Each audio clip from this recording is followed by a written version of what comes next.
Hello everybody. Currently in the basement of one of the buildings at Purdue University where a lot of student organization offices are, and we're about to talk to Eryn.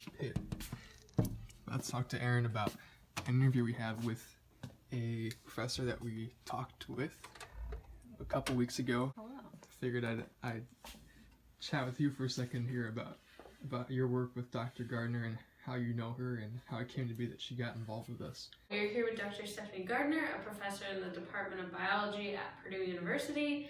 She conducts research in biology education, and we are interviewing her to show how she engages with science in her life, and yeah, that's pretty much it. Actually, everyone in upper division biology at Purdue gets assigned a faculty mentor. It just so happens that the faculty mentor that I was assigned to be with works with Dr. Gardner. So after telling her, just talking about interests and what I do and what I want to do, she was like, hey, we're working on this project. Do you want to work on it over the summer? And I said, sure. It's a biology education project, and what we're specifically looking at is if there's a better way that we can ask students questions that will help them connect what kind of evidence you would gather in a lab or what kind of experiments you would look for and how that relates to bigger biological ideas that they're learning in the classroom. Why don't we start off by just talking about some of the story you have in your either early childhood or later on when science sort of entered into your life and became a big part of it.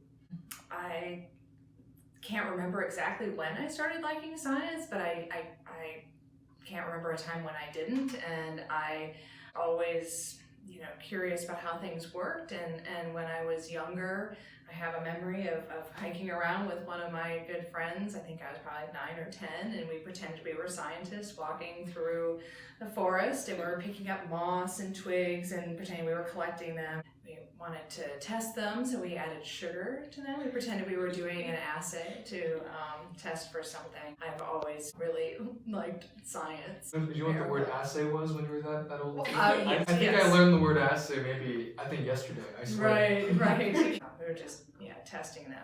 Sugar packets from the local coffee shop we snuck into and stole some sugar packets and added them to our little Ziploc bag of moss. Do you have anything that you've learned about her just talking with her a ton? She likes to run. She listens to a lot of neurobiology or neuroscience podcasts when she runs. I thought you were about to say she listens to a bunch of neuroscience music.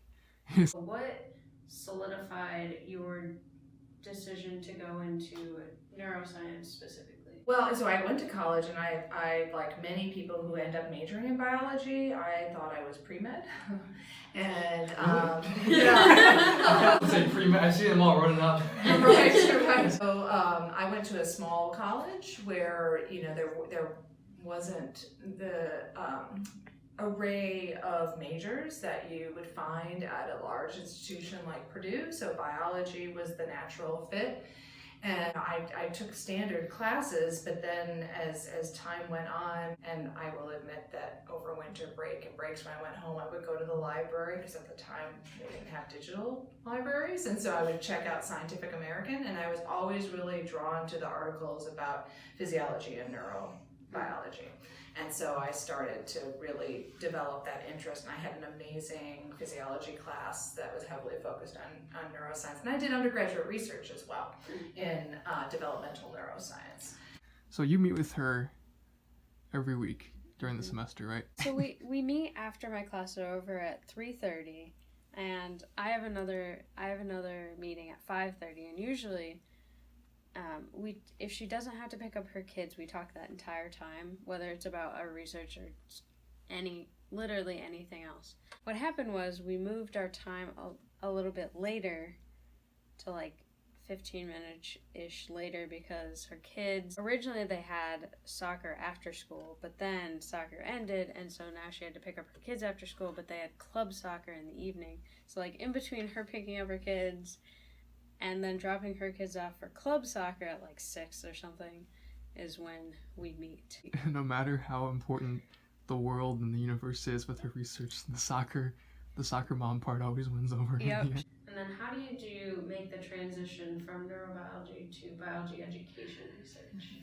I think a lot of it comes down to I went to a small college where undergraduate education was a big focus, and I was a teaching assistant in a course my senior year, and that had a big impact on me. I remember the first time vividly. I can picture exactly where I was in the lab that I was TAing, an introductory biology lab, where I explained something to one of the students there, a first year student, and they said, "Oh," and I was like, wow, that was amazing. That was really powerful that I could figure out a different way of explaining it, and it clicked for that particular person.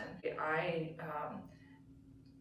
struggled when I first went to college. I was not prepared as well for college as I might have been from the work that I did in high school. So I had to come to my own learning approaches that worked for me. And then being able to help someone else and help them get excited and engaged with it, that I will never forget. It was, I can picture exactly where we were in the lab, the corner bench. And what does your daily or weekly life look like for you? Yeah, so the life of a university professor, I will start by saying that I feel really fortunate to be in this job because I am a part of discovery and finding out new knowledge, and that's really exciting.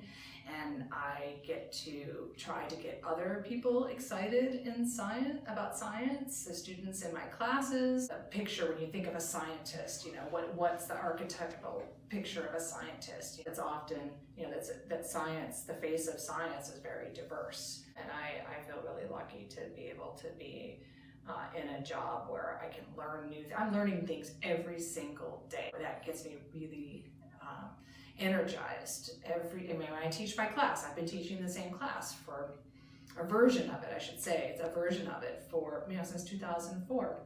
And it's different in some ways every single year because of other scientists who are discovering new things that are relevant to physiology. And so I bring those new things. I'm always making sure that I'm current so that the students in my class are working with, maybe not the cutting edge sometimes because I don't understand everything at that depth of level, but I love that I get to always, that's my job, is to learn new things. Like, what could be better? It's so exciting. Why, in your opinion, is she a great example of somebody in science?